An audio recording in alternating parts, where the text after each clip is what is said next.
illallah wahdahu la syarikalah wa asyhadu anna Muhammadan abduhu wa rasuluhu la nabiyya wa la rasula ba'dah.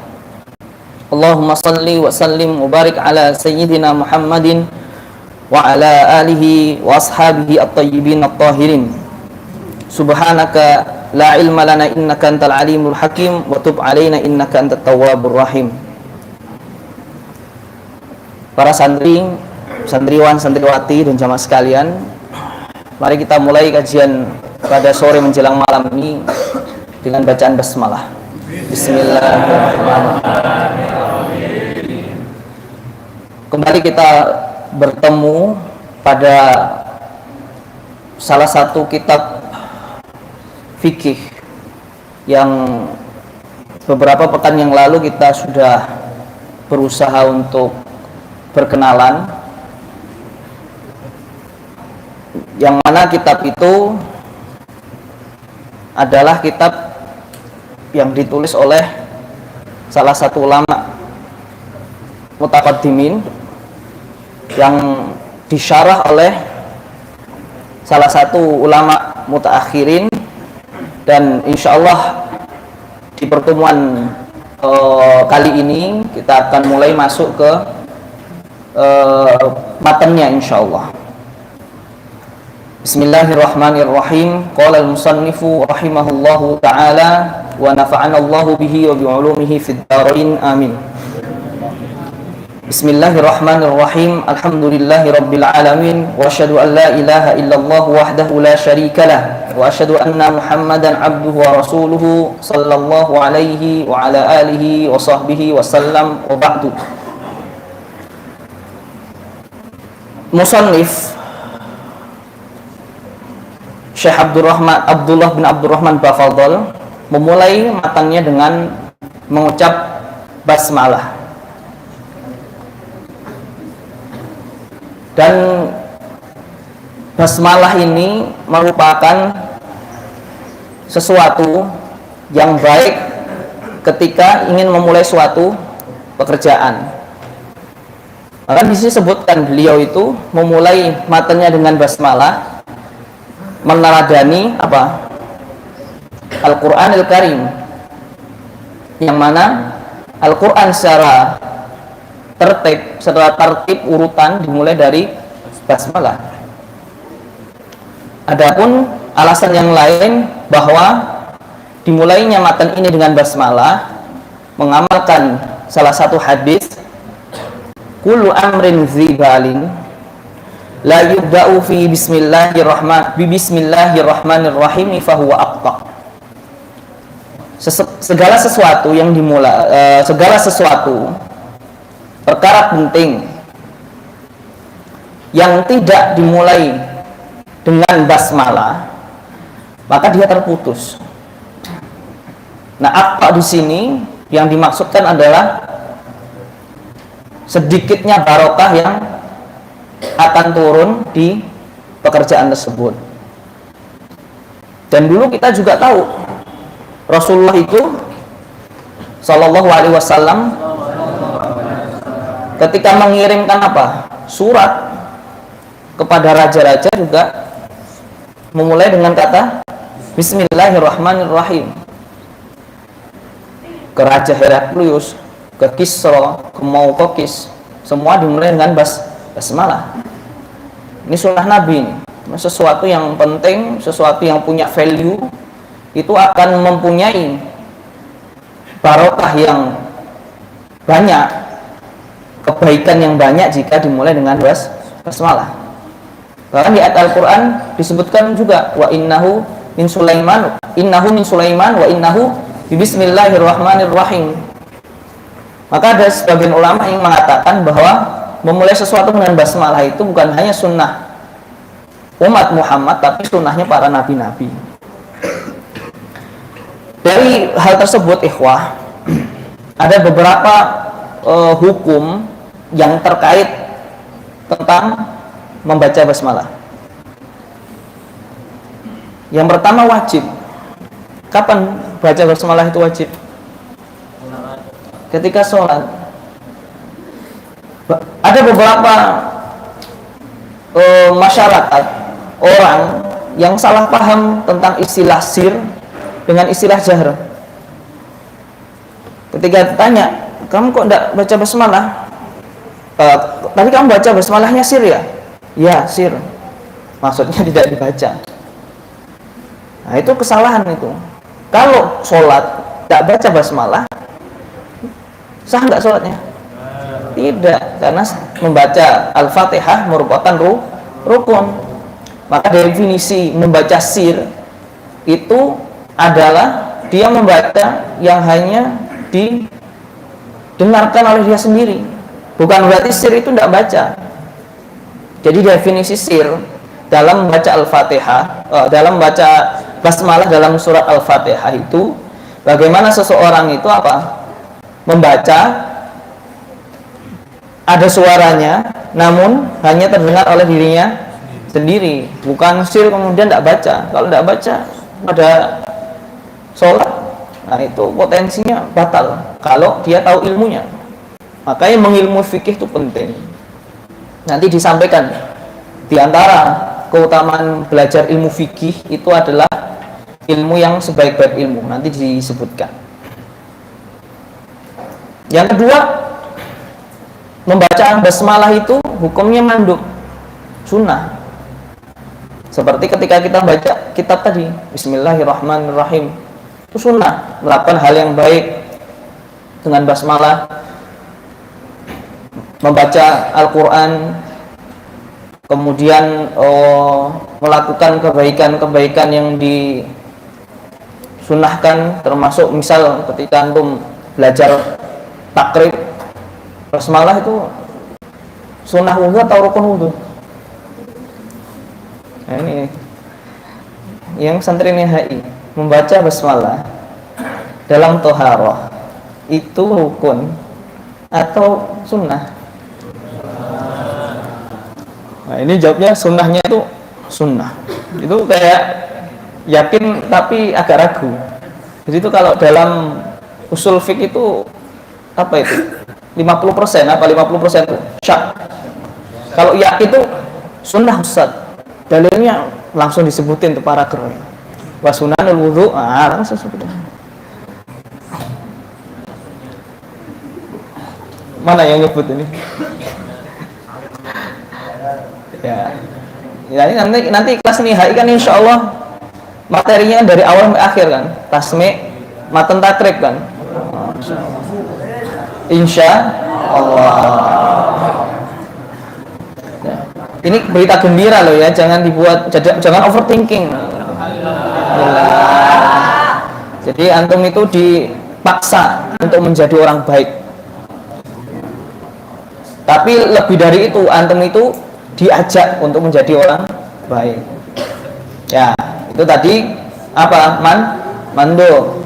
Yang ketiga, membaca basmalah itu mubah terhadap sesuatu aktivitas yang remeh biasa saja. Misalnya nyapu. Kamu nyapu halaman, ngambil gagang sapu, bismillah. Nah itu apa? Mubah. Kamu mau ambil gelas ini, bismillah. Kamu mau buka kantin, bismillah. Angkat galon, bismillah. Itu berarti mubah. Baca basmalah juga bisa makruh ketika dilakukan dengan sesuatu yang dimakruhkan. Misal sebelum melihat kemaluan tanpa keperluan baca bismillah, itu makruh itu. Ya, salah satu contohnya melihat kemaluan baca basmalah itu makruh. Bisa haram enggak? Bisa. Wa tahrumu 'alal muharrami li dzatihi. Secara zatnya haram. Misal kamu mau misal ada orang, jangan kamu. Misal ada orang minum khamr, baca bismillah. Mau nyuri, baca bismillah. Mau zina, baca bismillah. Jadi baca bismillah ketika mencuri tidak menjadikan barang itu jadi halal, enggak. Begitu pula melihat sesuatu yang tidak patut dilihat, itu juga dimulai dengan bismillah, tidak kemudian menjadikan itu boleh dilihat, maka itu haram. Jadi membaca basmalah ketika melakukan sesuatu yang diharamkan apa? Haram. Ini kalau udud, nah itu gimana?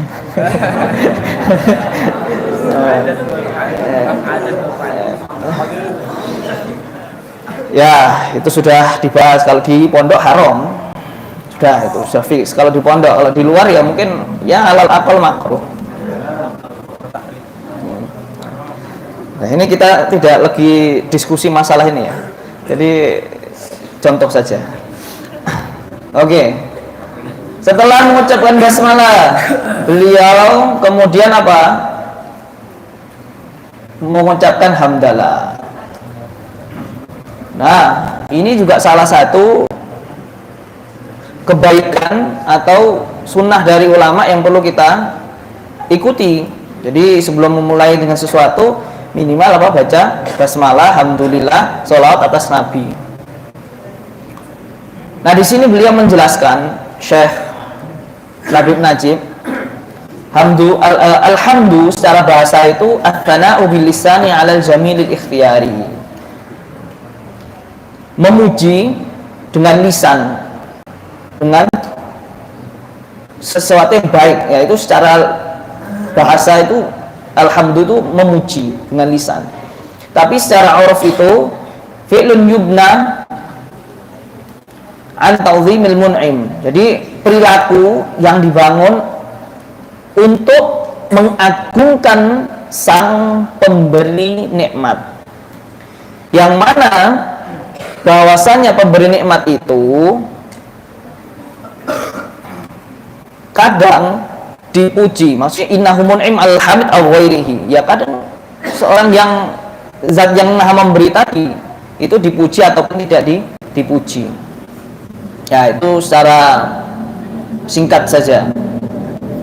Kemudian beliau bersolawat atas Nabi. Nah, solawat atas Nabi itu maksudnya apa? Wassalatu minallahi ta'ala ar-rahmatu wassalamu at-tahiyyatu. Jadi ketika disebut solawat yang juga itu termaktub di surat apa? Al-Ahzab, innallaha wa malaikatahu ya ayyuhalladzina amanu, maknanya adalah rahmat. Jadi kalau Allah bersolawat atas Nabi, berarti Allah itu mencurahkan rahmat dan kemuliaan kepada Nabi. Adapun ketika dinisbatkan wa alihi sallallahu alaihi wasallam, al-muradu bihim fi maqamid du'a ay kullu muslim.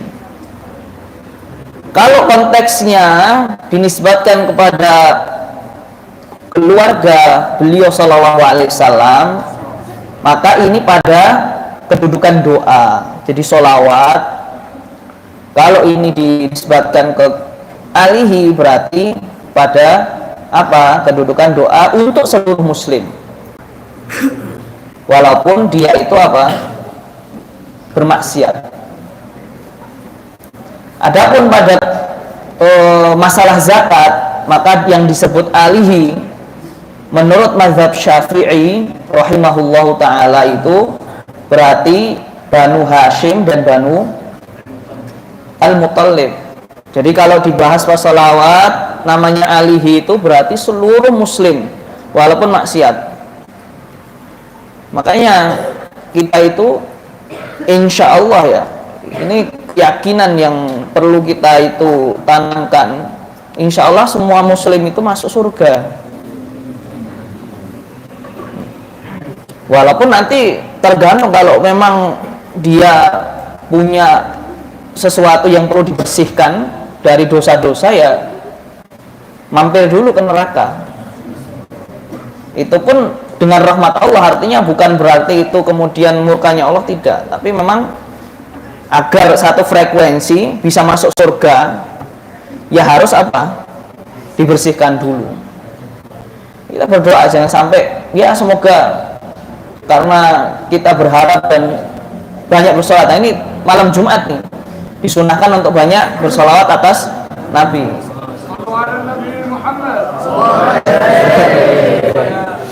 Ya.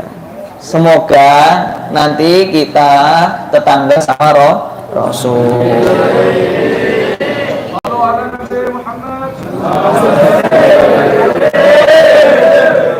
Sallallahu alaihi wasallam. Oke, itu tadi pembahasannya kalau di sholawat. Tapi kalau di masalah zakat tadi apa?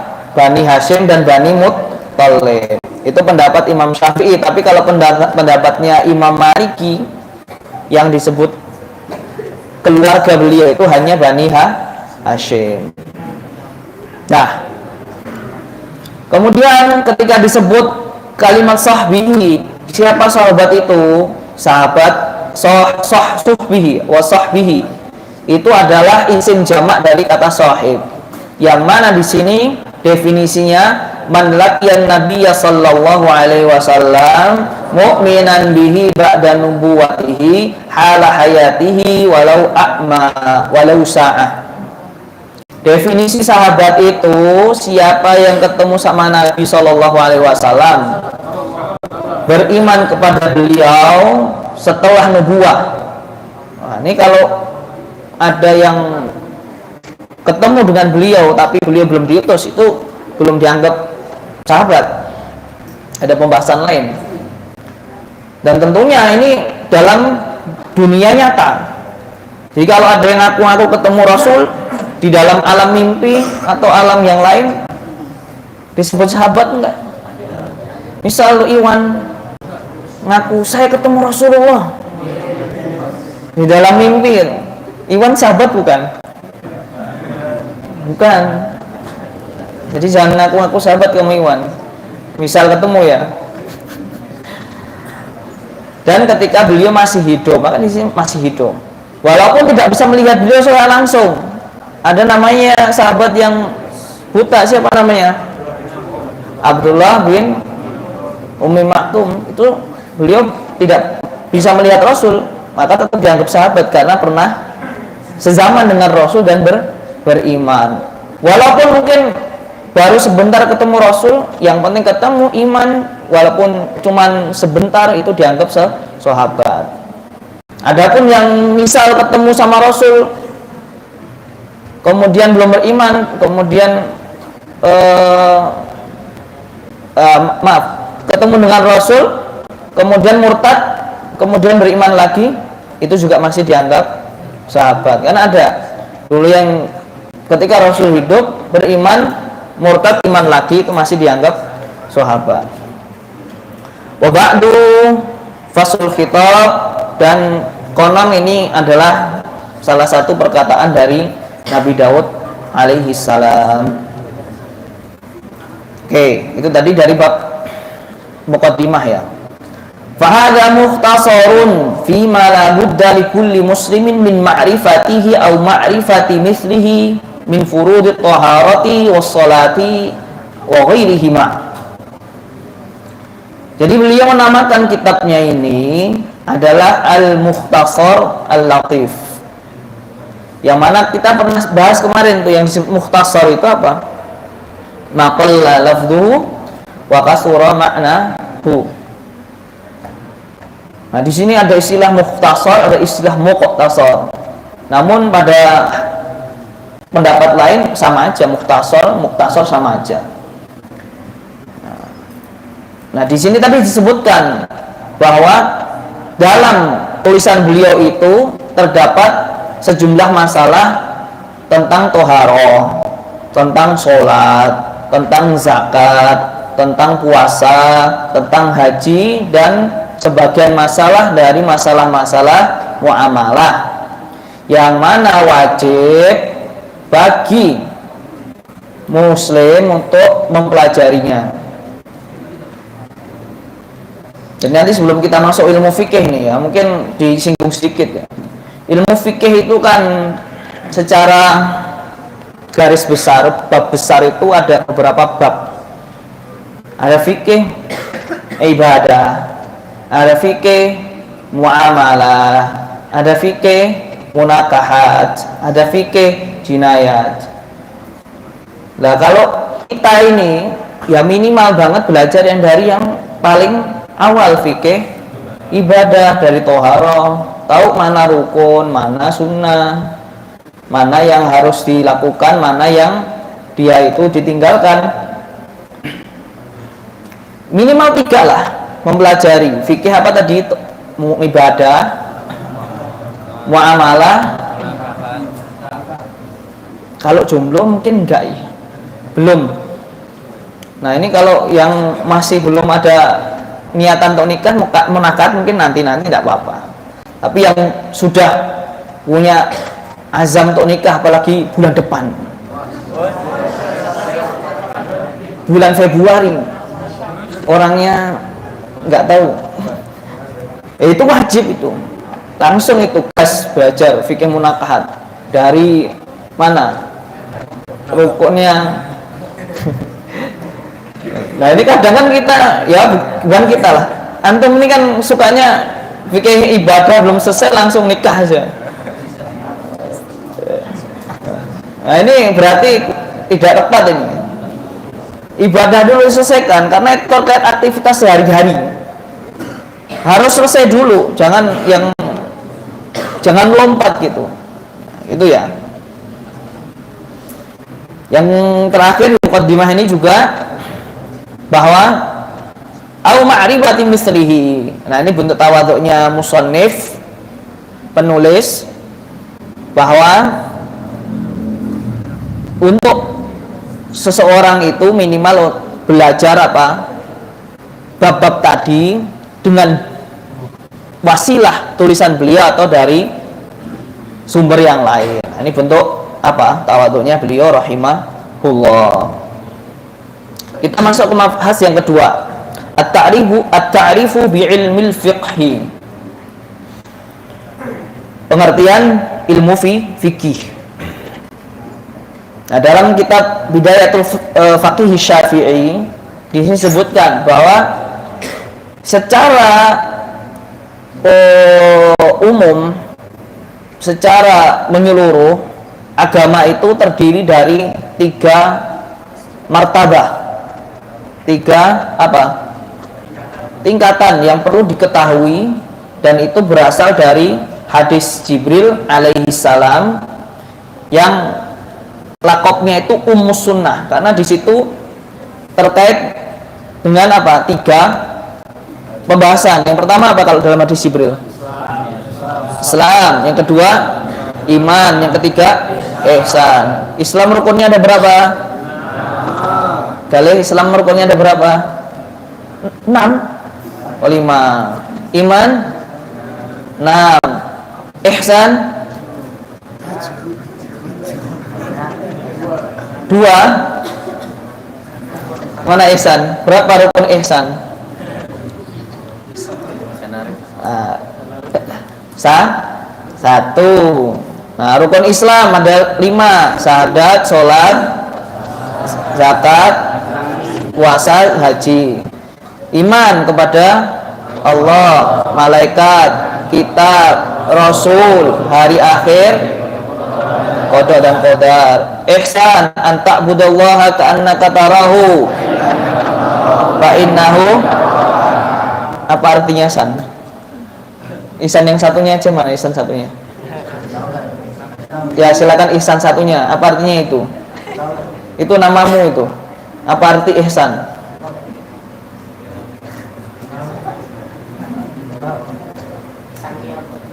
Oh iya, masih ada ihsan enggak? Mana ihsan Kion? Mana orangnya? Wah. Ihsan nama? Mana namanya? Riko. Oh iya, ihsan. Pokoknya matuk-matukan ihsannya kon jawab ya.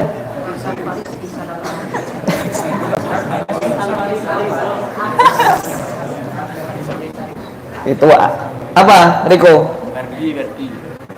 Tadi anta'budallah, engkau menyembah Allah seakan-akan melihat. Wa illam takun tarahu fa innahu yaraka. Kalaupun kamu tidak melihat Allah, sesungguhnya Allah itu melihatmu. Itu ihsan itu. Oke, namun yang dibahas di apa? Ilmu fikih itu terkait apa? Rukun Islam selain syahadat. Jadi tema kitab fikih kalau mau disingkat, maka kitab fikih yang akan kita bahas itu terkait fikih ibadah dan fikih muamalah insya Allah di matan ini. Oke, sekarang kita lanjut. Fikih itu apa sih? Ada yang bisa ngasih definisi nggak? Silakan Dino. Logotan al-fahmu. Terus yang kedua, ahkam apa itu? Ahkam asyariyah apa? Al-amaliyah al-muktasab min adillatiha. Apa berarti itu? Mengetahui hukum-hukum syariat terkait tentang amaliyah apa? Aktivitas yang diambil dari dalil-dalil yang terperinci. Maka dari sini kita tahu masalah fikih itu masalah sehari-hari, aktivitas kita itu namanya ilmu fikih. Seperti apa? Cara wudhu, cara sholat, apalagi cara haji, cara jual beli, nah, cara menikah. Ya, segala sesuatu yang terkait tentang aktivitas hamba itu masuknya ke ilmu fikih. Nah, di akhir ini titik salah satu poin yang kemarin kita sempat singgung, wa bihadza yakhruju ilmul muqallidi al-hasilu lahu min qaulil mujtahid la minal adillah. Maka dalil-dalil tadi katanya fikih itu ilmu tentang hukum-hukum syar'i yang berkaitan tentang aktivitas seorang mukallaf yang diambil dari dalil-dalil rinci. Maka seorang yang awam itu menyandarkan dirinya pada apa? Pada mujtahid. Maka sekarang kita kok belajar fikih dari kitab ulama, ya itu sudah paling benar. Adapun dalil-dalil tadi adalah untuk apa? Siapa yang bisa mengolah adillah? Mujtahid. Dan itu syarat-syaratnya ada itu. Maka kita itu sekarang itu muqallid, ya sudah ngikuti kitab ulama, sehingga insya Allah ketika mengikuti ulama, mengikuti kitab-kitab beliau, kita berada di jalan yang benar. Jadi terkadang juga ini perlu difahami nih, kalau belajar awal itu ya belajar yang paling dasar, jangan belajar yang paling susah. Karena selain potensinya tidak istiqomah, pasti mengalami kesulitan. Apalagi langsung back to Quran dan Sunnah, memahami agama dari Al-Quran dan Sunnah langsung dari terjemah kemenak. Akhirnya apa? Menafsirkan dengan hawa nafsunya sendiri.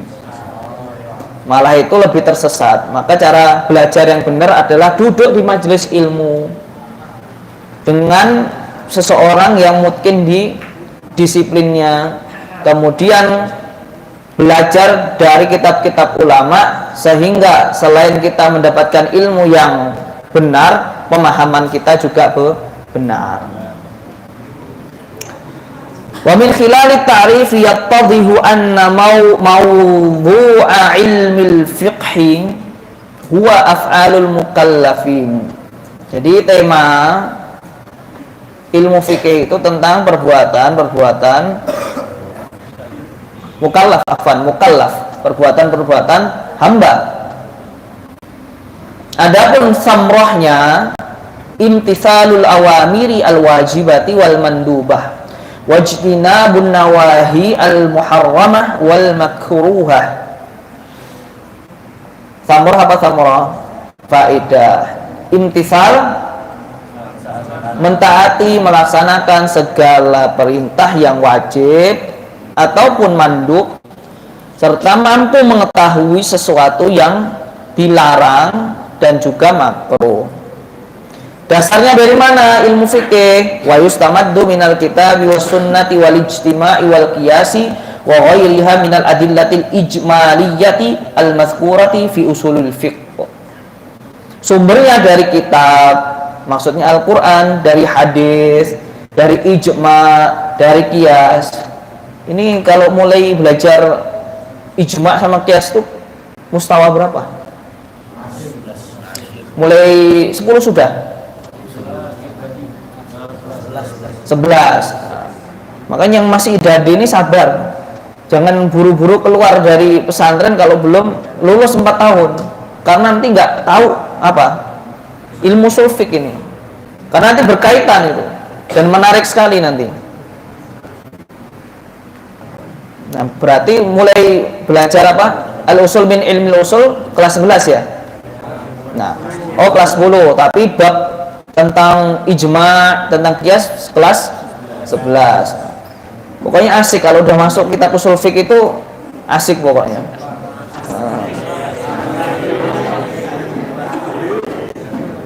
Nah, kalau merasa belum asik berarti belum masuk ilmunya. Berarti musahabahnya ini apa? Sohbahnya dengan Ustadz Amin Rais belum kurang. Oke. Sekarang kita masuk ke belajar fikih. Tadi Ustadz sebutkan fikih itu terdiri dari tema besar yang diantaranya apa tadi? Ibadah, muamalah, munakahat, sama jinayat. Jadi mempelajari ilmu fikih itu wajib untuk setiap orang, terutama di 2 bab yang paling penting itu ibadah atau muamalah. Itu paling penting 2 itu. Adapun nanti yang mau menikah, munakahat juga. Nah, munakahat itu nanti terkait tentang apa? Selain akad nikah nanti juga ada tolak, ada fasakh, ada kemudian nanti persesuaian dan lain sebagainya itu. Itu penting harus diketahui. Sehingga mengetahui ilmu fikih itu kita itu tidak hanya menuntut hak kita tapi mampu melaksanakan kewajiban. Nah, kadang udah orang seneng pengen belajar nikah tapi dia tidak belajar, itu nanti ya sulit. Hanya menuntut yang haknya saja tanpa melakukan kewajiban. Padahal seseorang itu yang benar melakukan hak, ya, mendapatkan hak, melakukan kewajiban dulu.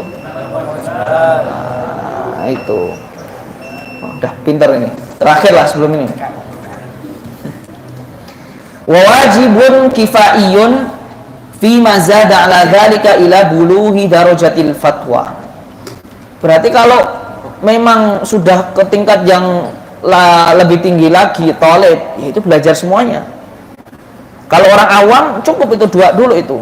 Jadi jangan muluk-muluk dulu. Fikih ibadah selesaikan dari matan yang paling dasar, diantaranya ya matan Safinah, matan Takrib, matan Mukhtasar Latif, baru yang bab-bab yang lainnya. Adapun nanti thalib terutama yang di pesantren ya belajar semua tema besar dari apa?